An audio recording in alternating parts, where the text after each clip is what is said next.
कि ये क्या हुआ। मेरा टॉपिक है आज का वर्टिगो। वर्टिगो को मेनली हिंदी में चक्कर बोलते हैं। चक्कर एक कॉमन चीज है कि किसी को भी कभी भी कहीं भी आ जाते हैं। हमें ऐसा लगता है कि बहुत सीरियस प्रॉब्लम है, बट ये एक सिग्नल होता है कि आप अभी मतलब आपकी बॉडी में कुछ ना कुछ प्रॉब्लम हुई है। चक्कर आना मतलब सिर्फ सिग्नल है, ये नहीं है कि बहुत ज्यादा सीरियस है, बहुत ज्यादा प्रॉब्लम हो गई है। बहुत से लोगों को ऐसे लगता होगा, आपने देखा होगा कि आप कहीं चल रहे हो तो आपको ऐसा लगता है कि सब कुछ घूम रहा है। चक्कर के मतलब हमारा जो ये है ये चकरा रहा है। या आप लेटे हो एक साइड से तो आपको ऐसे लगता है कि हमें घुमेरी आ रही है। लेकिन ये सिर्फ एक सिग्नल होता है कि आपकी बॉडी में कुछ ना कुछ प्रॉब्लम है, और मेनली आपके ब्रेन में कोई प्रॉब्लम है जिसकी वजह से आपको ऐसा फील होता है। ये vertigo it's only A illusion, मतलब सिर्फ ये हमारा वहम होता है। कोई ऐसी सीरियस बीमारी नहीं होती है जिसकी वजह से हमें कोई बहुत सीरियस प्रॉब्लम हो जाती है, या हमें मतलब कोई ऐसा लगे कि भाई हम इससे मर जाएंगे। लेकिन लोग बाग ऐसा सोचते हैं कि चक्कर आ गए तो पता नहीं क्या हो गया हमें। और ये वर्टिगो जो है मेन है हमारा एक ऑर्गन है हमारी बॉडी में, वो है ईयर, यानी कि हमारा कान। ये कान जो है ये मोस्ट इम्पोर्टेंट ऑर्गन है हमारी बॉडी का, जिसमें क्या होता है कि वर्टिगो जो है ये इसी की ही वजह से आता है। अगर हमारे कान में कोई प्रॉब्लम होती है, हमें सुनाई कम आ रहा है, या अचानक से कोई बहुत ज्यादा मतलब चोट लग जाए, जैसे शीशा होता है और शीशा हमें दिखाई ना दे, या अचानक से हम किसी चीज से टकरा जाते हैं, तो हमारे जो कान है इस पे इफेक्ट पड़ता है और हमें सुनाई देना बंद हो जाता है। जिसकी वजह से हमें क्या होता है, कई बार चक्कर आ जाता है कि भाई हमें चक्कर आ गया। लेकिन मेनली ये हमारी क्या होती है, ये थ्री पार्ट्स में डिवाइड होती है। जो डॉक्टर बोलते हैं, डॉक्टर की लैंग्वेज में बोला जाए तो इसे बीमारी को BPPV बोलते हैं। जो बी होता है वो बिगिंग, और जो पी होता है वो अप्रोक्सीमल, और जो पी होता है एक पोजीशन, और वी वर्टिगो। ये तीनों ही चीज जो होती हैं मोस्टली जो है ये आपस में कनेक्ट रहती हैं। ये होता कैसे, ईयर जो होता है हमारा थ्री पार्ट्स में डिवाइड होता है। इसके अंदर थ्री पार्ट्स होते हैं। एक होता है हमारा पोजीशन होती है, पोस्टर पोजीशन, इंटीरियर पोजीशन और लेटरल पोजीशन। तो जो मेन प्रॉब्लम होती है हमारी वो होती है पोस्टर पोजीशन में, क्योंकि हमारी जो पोजीशन होती है जब हम लेटते हैं, वो अगर हम राइट साइड में लेट रहे हैं और हमें चक्कर आ रहा है तो ऐसा लगता है कि हमारा सब कुछ आसपास का घूम रहा है। उसमें क्या होता है, एक केमिकल होता है जो सिक्री मतलब जो कैनाल होती है, पोस्टर कैनाल होती है, उसमें कैल्शियम कार्बोनेट के क्रिस्टल्स, छोटे छोटे क्रिस्टल्स होते हैं, वो डिस्टर्ब्स कर देते हैं ईयर्स को, इन तीनों पोजीशंस को, और ब्रेन जो है वो कंफ्यूज हो जाता है। कंफ्यूज होने के बाद में उसे समझ में नहीं आता है कि क्या सिग्नल आ रहा है और ये सिग्नल कहाँ से आ रहा है। वो उसकी अगर क्वांटिटी ज्यादा हो जाती है कैनाल्स के अंदर, तो हमारा जो ब्रेन है वो कंफ्यूज हो जाएगा और उसे पता नहीं चलेगा। उसकी वजह से हमें चक्कर आना शुरू हो जाता है। कई बार हमें ऐसे लगता है कि भाई हम घूम रहे हैं। कई बार हमें लेटने के बाद ऐसे लगता है कि जी हमारा बेड हिल रहा है ना। लेकिन ये होता इसीलिए है, जो कैल्शियम कार्बोनेट के क्रिस्टल्स होते हैं वो हमारे ब्रेन को कंफ्यूज कर रहे हैं, कि उसे सिग्नल जो ट्रांसमिट हो रहा है ना ब्रेन को, वो उसे पता ही नहीं चल रहा है कि क्या हो रहा है। वो तो ये सिर्फ ये सोच रहा है कि पता नहीं कोई सिग्नल आ रहा है, जिसकी वजह से उसे वो रिकॉग्नाइज नहीं कर पा रहा है, और वो कंफ्यूज हो जाता है कि मैं मुझे करना क्या है। उस करने क्या में वो सिर्फ घूमता रहता है। तो हमें ऐसा लगता है कि भाई हमें अचानक से चक्कर आ रहे हैं। जो पोजीशन होती है, जो अप्रोक्सीमल होता है, इसमें हमें अचानक से चक्कर आता है कि हम कहीं पे खड़े हैं। आपने देखा होगा बहुत से हेल्दी लोग होते हैं, दिखने में हेल्दी होते हैं, लेकिन उन्हें चक्कर आ जाता है और वो गिर पड़ते हैं। वो क्यों होता है, क्योंकि उनकी बॉडी में अचानक से जो कैल्शियम क्रिस्टल्स होते हैं कार्बोनेट के, वो सिग्नल्स जो है वो ब्रेन तक नहीं जाने देते हैं, और ब्रेन कंफ्यूज हो जाता है, या तो गर्मी की वजह से, या उसने स्मोक किया हो, या अल्कोहलिक हो ना, या फिर वो ज्यादा स्ट्रेस में हो। इस कंडीशन में ब्रेन को समझ में नहीं आता है और कैल्शियम कार्बोनेट इंक्रीज हो जाता है, जिसकी वजह से ब्रेन टोटली कंफ्यूज हो जाता है। अब हमें करना क्या चाहिए? जो ब्रेन है, जो हमारा ब्रेन है, उसे हमें बिल्कुल मतलब एक स्टेबल और सही सिग्नल पहुंचाने के लिए क्या करना चाहिए कि हमें एक तो हम इसे कैसे रिमूव कर सकते हैं? हम एक्सरसाइज से रिमूव कर सकते हैं, ठीक है। एक हम अपनी हर्बल लाइफ की डाइट से रिमूव कर सकते हैं। अब हम इसके पहले सिम्टम्स पढ़ते हैं। जब भी हमें चक्कर आने होंगे, हमारी बॉडी ना वीक फील करेगी, पहले हल्का सा वीक फील करेगी, और फिर क्या होगा कि हमें अंधेरा छाएगा, आंखों के आगे कुछ दिखाई नहीं देगा, ऐसा लगेगा धुंधला धुंधला सा। वो इसी वजह से होता है, जो ईयर्स में कैनाल्स होती हैं वो अपना वर्क कंप्लीटली नहीं करती हैं। ये जो हमारा कान होता है, ये बहुत ही इम्पोर्टेंट फंक्शन करता है हमारे ब्रेन के लिए। ये नर्व सेल्स, जो बैलेंस वाली सेल्स होती हैं, उन्हें टोटली बंद कर देता है, उन्हें वर्क करने नहीं देता है। और जब नर्व सेल, जो बैलेंस नर्व सेल होती हैं, जब वो वर्क नहीं करती हैं, तो हमारा सारा सिस्टम वर्क करना बंद कर देता है। उसी की वजह से हमें अंधेरा अंधेरा सा दिखाई देता है और चक्कर आना शुरू हो जाता है। अब हम क्या कर सकते हैं? ऐसी कंडीशन में हमें डीप ब्रीथिंग लेनी है। पहले हमें राइट हैंड में करवट में लेट जाना है और एक डीप ब्रीथिंग लेनी है और ब्रीथ करके रिलैक्स होना है। इसे घबराना नहीं है, ये सबके साथ हो जाता है, कोई सीरियस प्रॉब्लम नहीं है। बट ये प्रॉब्लम आपको सिग्नल देती है कि आप इंटरनली वीक हो रहे हो, आपका ब्रेन जो है वो वीक हो रहा है। और ये सारे जो कारण होते हैं, ये स्ट्रेस की वजह से होते हैं, या कोई अल्कोहल ज्यादा लेता है, या स्मोकिंग ज्यादा करता है, या एक्सेसेस में वो शुगर ले रहा है। शुगर जो होता है वो हमारी बॉडी को बहुत हार्मफुल करता है, क्योंकि जो शुगर है उसे हमें नहीं लेना चाहिए अगर एक्सेसिस में लेंगे। और मेन जो है इसमें हमारा है सॉल्ट। अगर आप हाई सॉल्ट डाइट में ले रहे हो, तो सॉल्ट में क्या होता है? सॉल्ट जो होता है NaCl होता है। NaCl मतलब इसका केमिकल फॉर्मूला है। इसमें चार्जेस होते हैं, प्लस और माइनस। सेम जो ब्रेन हमारा काम करता है वो नर्वस सिस्टम पे काम करता है, उसमें जो नर्व्स काम करती हैं, जो केमिकल सिक्रेट्स करती हैं, वो हमारी प्लस और माइनस पे ही करती हैं। उसके अंदर कोई हार्मोन्स या कुछ भी रिलीज नहीं होता, सिर्फ ब्रेन केमिकल सिक्रेट करता है। और ब्रेन जो है उसमें चार्जेस होते हैं जो कि ट्रांसमिट होते रहते हैं एक नर्व से दूसरी नर्व तक। जो हमारी बैलेंसिंग वाली नर्व्स होती है, जो कैल्शियम कार्बोनेट होता है, वो उसे डिस्टर्ब कर देता है। उसे डिस्टर्ब करने की वजह से हमारी बॉडी का बैलेंस बिगड़ जाता है, जिसकी वजह से ब्रेन कंफ्यूज होके और हमें चक्कर आने स्टार्ट हो जाते हैं। अब हम इसे कैसे रिमूव कर सकते हैं? फर्स्ट तो हम एक्सरसाइज की हेल्प ले सकते हैं। अगर किसी को ज्यादा ही चक्कर आ रहे हैं या ज्यादा प्रॉब्लम हो रही है, चक्कर के साथ साथ हमें वोमिटिंग भी हो सकती है, क्योंकि ब्रेन को सिग्नल ही नहीं जा रहा है। तो वो जब बैलेंस बॉडी का बिगड़ता है तो वोमिटिंग जैसी कंडीशंस भी हो जाती है। लेकिन हम इसे एक्सरसाइज से रिमूव कर सकते हैं। एक्सरसाइज कैसे कर सकते हैं?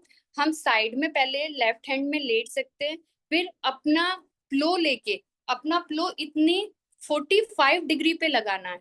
45 डिग्री पे लगाने के बाद ऐसे आप थोड़ी देर रेस्ट कर सकते हो, आपके चक्कर बंद हो जाएंगे। दूसरा क्या है कि हम एक पेन लेते हैं, पेन से इस पेन को, सिर्फ हमें पेन को सीधा देखना है, आई कांटेक्ट पे रखना है। फिर इसे धीरे धीरे धीरे धीरे अपनी जो नेक है इसे ऐसे घुमाना है। पेन को ऐसे ही घुमाते रहना है, सिर्फ हमें नजर को घुमाना है इसके साथ में, और अपनी नेक को मूवमेंट नहीं करने देना है। दूसरा क्या है कि हम अपनी नेक को सिर्फ और सिर्फ 45 डिग्री पे, ये हमारा 90 डिग्री होता है, ये वाला हिस्सा हमारा 90 डिग्री पे जाता है, लेकिन इतना हमारा होगा तो ये 45 डिग्री पे होता है। 45 डिग्री पे क्या होता है? आपका बैलेंस बनना शुरू हो जाता है। यानी कि जो माइंड कंफ्यूज हो रहा है ना, वो कंसंट्रेट करेगा, वो उसे भूल जाएगा कि कैल्शियम कार्बोनेट हमारा रिलीज हो रहा है। वो किस पे कंसंट्रेट कर रहा है? आई के साथ हमारा पेन पे कंसंट्रेट कर रहा है, कि उसका कांटेक्ट आई से किससे हो गया? ब्रेन भूल गया वो। तो किसी भी चीज को अगर हमें भूलना हो तो हम दूसरी चीज पे अपना कंसंट्रेट कर सकते हैं। तो इसीलिए हम धीरे धीरे इसकी प्रैक्टिस करेंगे। अगर किसी को वर्टिगो की प्रॉब्लम है तो वो धीरे धीरे उसकी दूर हो जाएगी। दूसरा क्या है कि ये मोस्टली जो प्रॉब्लम होती है ये मेल्स और फीमेल्स में दोनों में होती है, बट ये फीमेल्स में ज्यादा पाई जाती है। क्यों पाई जाती है? क्योंकि जो फीमेल्स मोस्टली जो 50 की होती हैं, 50 से ऊपर की होती हैं, उनमें बहुत ज्यादा पाई जाती है। क्या है कि उनका न्यूट्रिशन तो प्रॉपर नहीं होता, जो उन्हें न्यूट्रिशन मिलना चाहिए। आयरन ब्रेन के लिए मोस्ट इम्पोर्टेंट होता है, जो कि उन्हें नहीं मिल पाता। तो ये प्रॉब्लम 50 से ऊपर की ज्यादा होती है कि मुझे तो रात में सोना नहीं मिला, मतलब नींद आ रही थी और मुझे चक्कर आ रहे थे, सुबह उठ के ऐसा लगता है कि भाई मेरा सारा कुछ घूम रहा है। वो यही प्रॉब्लम होती है कि उनकी एक तो पोजीशन डिस्टर्ब हुई होगी, जिसकी वजह से कैल्शियम कार्बोनेट रिलीज हो गया। दूसरा, जो मेल्स हैं वो स्ट्रेस कम लेते हैं, उन्हें मतलब स्ट्रेस की प्रॉब्लम कम होती है, और वो किसी भी चीज को मतलब इतना ज्यादा नहीं सोचते हैं। मेल है कोई, मतलब फीमेल है, कोई बात हो गई तो वो उसी चीज को रिकॉल करती रहती है कि मुझसे ये बोल दिया, मुझसे वो कर दिया, ये कर दिया। तो ब्रेन क्या है, उससे वीक हो जाता है। वीक होने की वजह से उसका जो फंक्शन होता है स्ट्रॉन्ग काम करने का, जो नर्व्स होती हैं हमारी वो वीक हो जाती हैं, और वो हमारा वर्क इतने स्ट्रांगली नहीं करती हैं। कोई भी चीज इजीली ब्रेन को इफेक्ट कर देती है। तो फीमेल्स में ये ज्यादा देखा जाता है मेल्स के according, as a comparison of male. दूसरा क्या है कि हम मोस्टली ये सोचते हैं कि जो सर्वाइकल की प्रॉब्लम होती है, जो हमें यहाँ से पेन होता है, ये जो पेन होता है नेक से लेके और शोल्डर तक का पेन जो होता है, ये सर्वाइकल की वजह से भी हमें चक्कर आ जाता है कि हमारे यहाँ पर पेन है, हमारे यहाँ पर पेन है।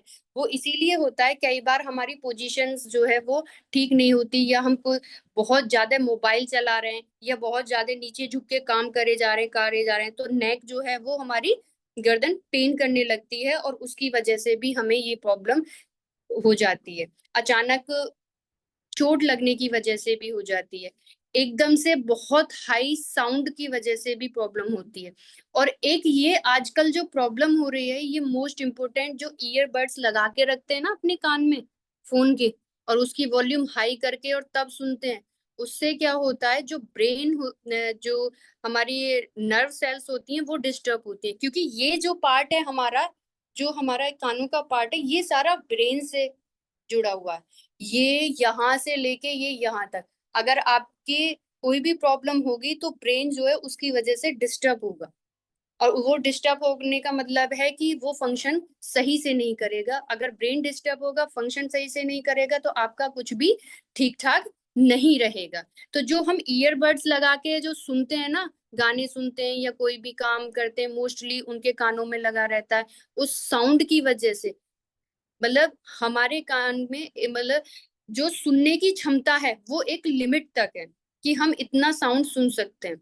उससे ज्यादा अगर आप अपने कान को साउंड ज्यादा प्रोवाइड करोगे, आपकी जो सेल्स हैं जो वो डैमेज हो जाएंगी, उसकी वजह से आपको चक्कर आएंगे। ऐसा लगेगा पूरा घर, पूरा जो ये दुनिया है वो घूम रही है, पर ऐसा कुछ भी नहीं होता। सिर्फ ये एक इल्यूजन होता है, भ्रम होता है कि सब कुछ घूम रहा है। कुछ नहीं घूमता है, सिर्फ हमारा माइंड घूमता है। जो नर्व सेल्स होती हैं वो डिस्टर्ब होती हैं। अब हम इसे, सेकेंड पॉइंट ये है हमारे पास कि हम डाइट जो है वो प्रॉपर लें। डाइट में प्रॉपर लेने में जो हमारे हर्बल प्रोडक्ट है वो बहुत मोस्ट इम्पोर्टेंट है। आप हर्बल प्रोडक्ट को कंटिन्यू लोगे तो वो आपके डेफिनेटली हेल्प करेंगे आपकी इस प्रॉब्लम को रिमूव करने के लिए। इसमें हमारा फॉर्मूला 1, जो कि पर्सनलाइज्ड प्रोटीन होता है पाउडर, वो क्या करता है, ओवरऑल हेल्थ को सपोर्ट प्रोवाइड करता है। तो आपको फॉर्मूला 1 तो लेना ही चाहिए। वो आपकी बॉडी को स्ट्रॉन्ग बनाता है, आपके जो हेल्थ होती है उसे स्ट्रॉन्ग बनाता है। सेकंड है हमारा omega 3। Omega 3 most important for our nerve support, यानी कि जितनी भी हमारी ब्रेन की नर्व्स होती हैं वो उन्हें सपोर्ट करता है ओमेगा 3। तो आपको अपनी डाइट में ओमेगा 3 भी लेना चाहिए। ये आपके ब्रेन बूस्टर है, ब्रेन को बिल्कुल सही वर्क करने में हेल्प करेगा। जैसे अभी समझ का है, समर्स में कई बार ऐसा होता है कि चक्कर आता है, वो इसीलिए आता है क्योंकि वीकनेस होनी स्टार्ट हो जाती है और वाटर जो है वो श्रंक ज्यादा होता है। तो ओमेगा 3 क्या है, वो बैलेंस बना के रखेगा नर्व सेल्स में। नर्व सेल्स जो होती हैं एक ट्री की तरह होती हैं, जैसे ये मेरा हैंड ट्री है और ये इसके अलग अलग टेंटिकल्स हैं, तो ये इनका सबका अलग अलग वर्क होता है।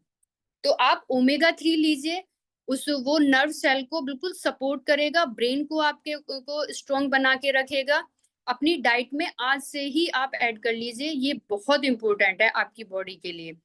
दूसरा है डाइनोशेक। डाइनोशेक क्या है, वो एक एक्टिव फाइबर है जो कि आपको प्रोवाइड करेगा आपकी बॉडी को अच्छे से बैलेंस रखने के लिए। तीसरा मतलब न्यूट्रिशन है जो कि हमारा ऑब्जर्व मतलब एब्जॉर्प्शन का वर्क करता है डाइनोशेक, वो भी हमारे लिए इम्पोर्टेंट है। एक है हमारा NRGT जो कि माइल्ड एनर्जी बूस्टर है। कॉफीन ओवरडोज है, मतलब उसमें कॉफीन नहीं है, विदाउट कॉफीन का है। आप अगर ये टी लेते हैं तो आप एनर्जी में रहोगे बहुत ही ज्यादा। हमें क्या क्या अवॉइड करना चाहिए, हाई सॉल्ट। सॉल्ट हमें नहीं लेना चाहिए ज्यादा मात्रा में। अगर हम सॉल्ट ले रहे हैं तो इट मीन्स NaCl को इंक्रीज कर रहे हैं। NaCl जो होगा, जितने भी चार्जेस होते हैं उन्हें अट्रैक्ट करता है अपनी तरफ।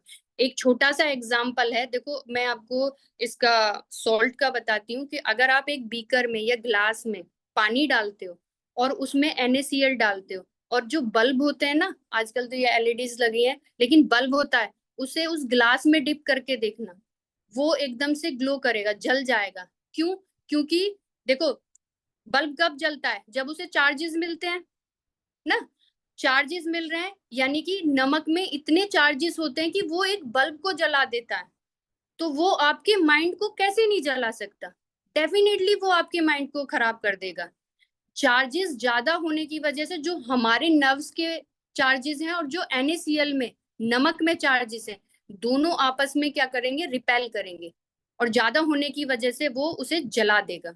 तो हमें कोशिश करनी है कि हम कम नमक यूज करें अपने खाने में। सॉल्ट बस इतना रखिए जो मतलब हल्का टेस्ट की तरह हो, आपकी बॉडी को मोस्टली ब्रेन को खराब ना करे। सेकंड है अल्कोहल। जो भी अल्कोहल लेते हैं, अल्कोहल तो अच्छी चीज होती ही नहीं है, कभी किसी को लेनी ही नहीं चाहिए। वो भी क्या करती है, हमारे ब्रेन को डिस्टर्ब करती है। कहते हैं ना कि जो मतलब पीने के बाद सब शहंशाह बन जाते हैं, शहंशाह वो इसीलिए बन जाते हैं कि ब्रेन कंफ्यूज हो जाता है कि मुझे करना क्या है। वो कैल्शियम कार्बोनेट को इतना एक्टिवेट कर देता है कि वो जो बैलेंसिंग होता है, देखा है आपने कि जब अल्कोहल लेने के बाद इंसान ऐसे हिलता डुलता चलता है, वो इसीलिए चलता है कि उसकी जो बैलेंसिंग नर्व होती है वो बैलेंस में नहीं रहती, उसे पता ही नहीं है ब्रेन को कि मुझे करना क्या है। जो एक बात उसके फिट हो गई, वो फिट हो गई, वो उसी को पकड़ के रखेगा अल्कोहल वाला, दूसरी बात सुनेगा ही नहीं। क्योंकि ब्रेन जो कैल्शियम कार्बोनेट है वो जाने ही नहीं दे रहा, सिग्नल्स को ट्रांसमिट नहीं होने दे रहा है आगे। उसे पता ही नहीं है कि मुझे करना क्या है, सारे चार्जेस तो उसने वहीं पे रोक दिए हैं, तो उसका बैलेंस कैसे होगा, नहीं होगा। तो जो पिए पड़ा है वही सबसे बड़ा है उसके सिवा कोई नहीं है, सभी ऐसे सोचते हैं। नेक्स्ट है हमारा स्मोकिंग। स्मोकिंग भी हमारी देखो लंग्स के लिए तो होती ही होती है खराब है, लेकिन ये हमारे ब्रेन को भी खराब करती है। बैलेंस जो है क्या, देखो स्मोकिंग का क्या है कि आपने लिया कि हम रिलैक्स हो गए। मैन मतलब जो मेल्स होते हैं वो ये सोचते हैं कि हमने स्मोकिंग की, अरे इसलिए कर रहे हैं थोड़ा माइंड फ्रेश हो जाए। माइंड फ्रेश होने का मतलब है जो चार्जेस हैं वो ज्यादा इंक्रीज हो गए हैं और वो माइंड को सुन कर देते हैं। थोड़ी देर के लिए बिल्कुल ऐसे समझो जैसे चाय पी के हो जाता है ना कि भाई हमने रिलैक्स फील कर लिया, वो आप रिलैक्स फील नहीं करते, माइंड जो है उसे ब्लॉक कर दिया जाता है।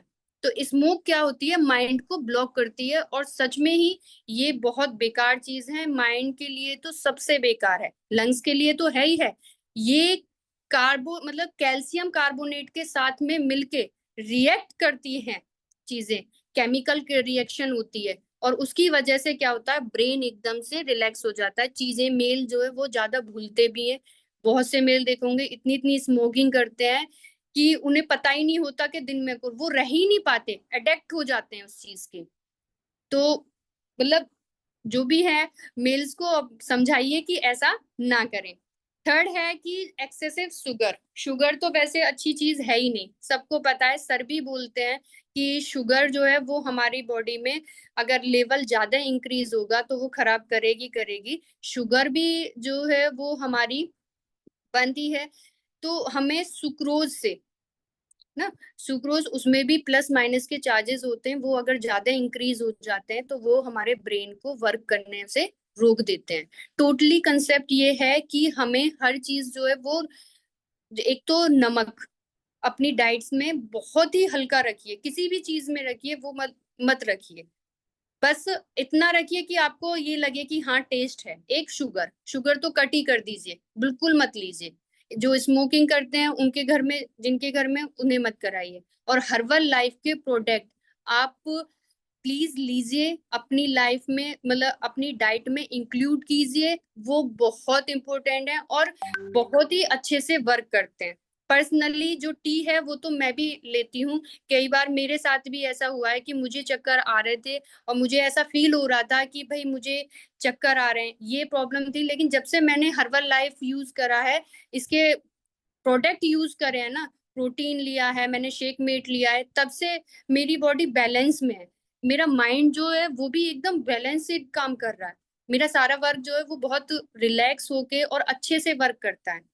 मैं पहले नमक बहुत ज्यादा खाती थी, लेकिन अब मैं नमक बिल्कुल नहीं खाती हूँ, क्योंकि मुझे पता चला कि NaCl जो है वो हमारी बॉडी को खराब कर रहा है, स्पेशली मेरे ब्रेन को खराब कर रहा है। इसलिए मैं अपने उसमें कभी भी जो जो है वो रखती ही नहीं हूँ। शुगर है, मैं पहले शुगर बहुत लेती थी, वो अब मैं नहीं लेती हूँ। मैंने प्रेगनेंसी टाइम में बहुत शुगर खाई है, बट अब मैंने बिल्कुल नहीं लिया है, बिल्कुल कट कर दी है। सारे प्रोडक्ट मैं हर्बल लाइफ के यूज करती हूँ और मुझे बहुत बेनिफिट हुआ है।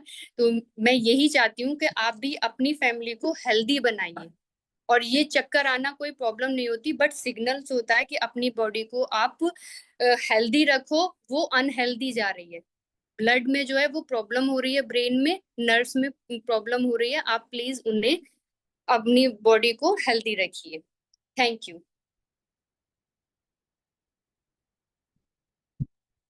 जी थैंक यू सो मच। बहुत ही जबरदस्त एजुकेशन थी आज की। टॉपिक जबरदस्त था, देखिए आज से पहले इस टॉपिक में कोई बात नहीं हुई और ये एक आम समस्या है।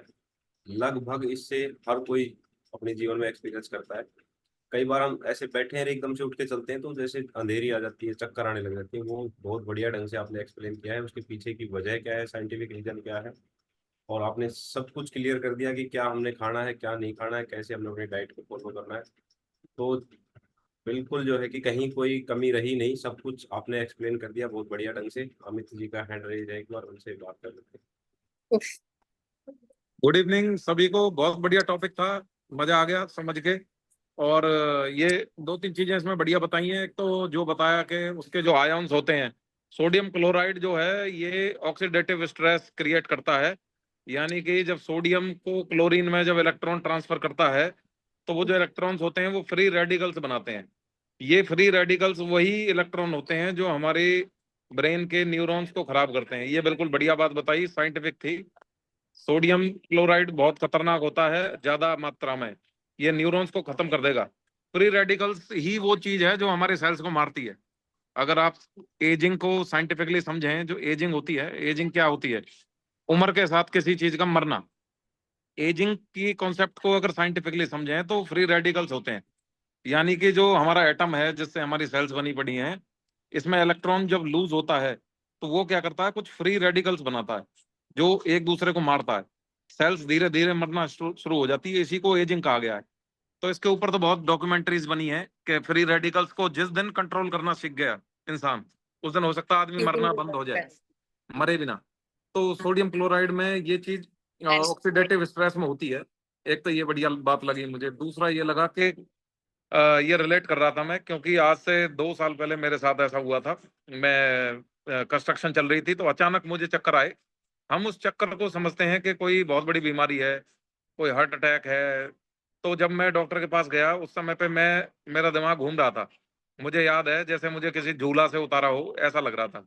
झूला पे जैसे घूमते हैं ना, इस तरीके से लग रहा था। तो जब मैं डॉक्टर के सामने गया तो मुझे बेड बिस्तर सब कुछ हिलते दिख रहे थे। तो उसने मुझे लिटाया। उसके बाद मैंने देखा कि वो बिल्कुल सीरियस नहीं था डॉक्टर, जबकि ये बहुत मेरे लिए गंभीर बात थी। डॉक्टर बड़ा शांत दिख रहा था मुझे, तो क्योंकि उसे पता था कि ये सिर्फ इल्यूजन है। फिर उसने बताया, इसमें जैसा इन्होंने बताया कि इसमें 2-3 तरीके का हमारा वर्टाइगो होता है। पहला वर्टाइगो जो बेनाइन वाला था, पैरोक्सिमल, इसमें क्या होता है, जो कैल्शियम कार्बोनेट के हमारे जो मॉलिक्यूल्स होते हैं, ये इनर ईयर में चले जाते हैं। इनर ईयर जो होता है, ये सबसे अंदर होता है कान के। और इनर ईयर के साथ एक कैनाल जुड़ी होती है। उस कैनाल में अगर मेरा ये कैल्शियम कार्बोनेट पहुंच गया, तो वो क्या करेगा, इनर ईयर उसको रिसेप्टर्स को बताएगा, ब्रेन को, कि भाई एक तरफ झुक रहा है कुछ। तो ब्रेन को समझ में आएगा कि हाँ भाई, कुछ चक्कर टाइप का कुछ दिखाई दे रहा है। 90% केस में यही होता है। मेरे साथ ऐसा नहीं था। दूसरा जो केस होता है, उसमें होता है आपका वायरल इन्फेक्शन। ब्लड में जैसे ही वायरल इन्फेक्शन डिटेक्ट होगा, वो जाके कैल्शियम को डिटेक्ट, मतलब ये इसकी क्षमता को कम कर देगा। ब्रेन उसके रिसेप्टर्स को मतलब इतना इफेक्टिवली नहीं रिसीव करेगा, तब भी उसको चक्कर आने की महसूस होगा। दूसरा जो इन्होंने बताया, माइग्रेन। माइग्रेन में भी होता है, क्योंकि माइग्रेन में ब्लड की सप्लाई रुक जाती है, सर्वाइकल में स्पेशली। सर्वाइकल में क्या होता है कि जैसे ब्लड की सप्लाई रुकी, तो ब्लड जब कम जाएगा तो इम्बैलेंस महसूस करेगी बॉडी।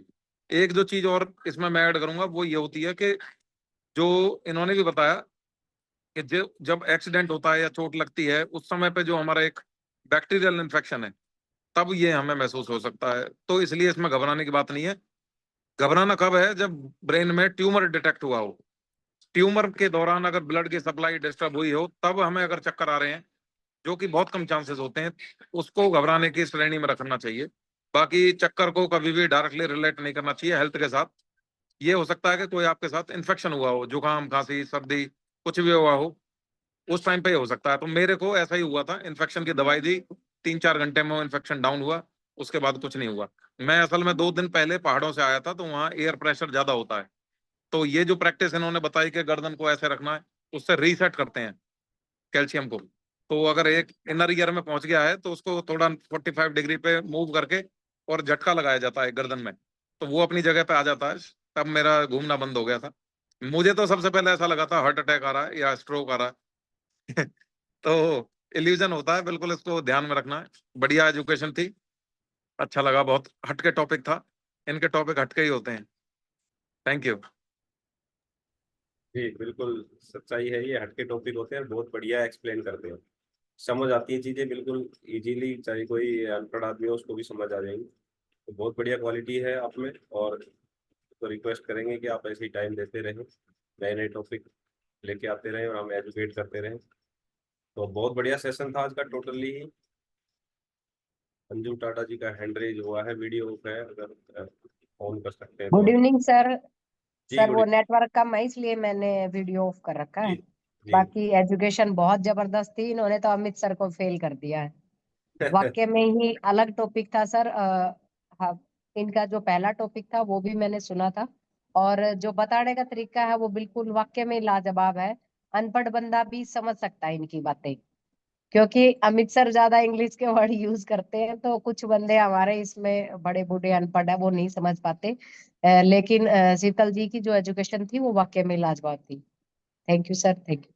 जी बहुत बढ़िया। देखिए अमित इंग्लिश के वर्ड तो यूज करते हैं, लेकिन उनके एग्जाम्पल बड़े इजी और जो है कि एक्यूरेट होते हैं। वो एग्जाम्पल के माध्यम से बहुत बढ़िया जो है कि एक्सप्लेन करते हैं। तो दोनों परफेक्ट है, कोई दिक्कत नहीं है, बहुत बढ़िया एजुकेशन है। तो थैंक यू सो मच, बड़ा मजा आया आज का सेशन में। तो सुबह मिलते हैं मॉर्निंग सेशन में, तब तक के लिए नमस्कार, थैंक यू।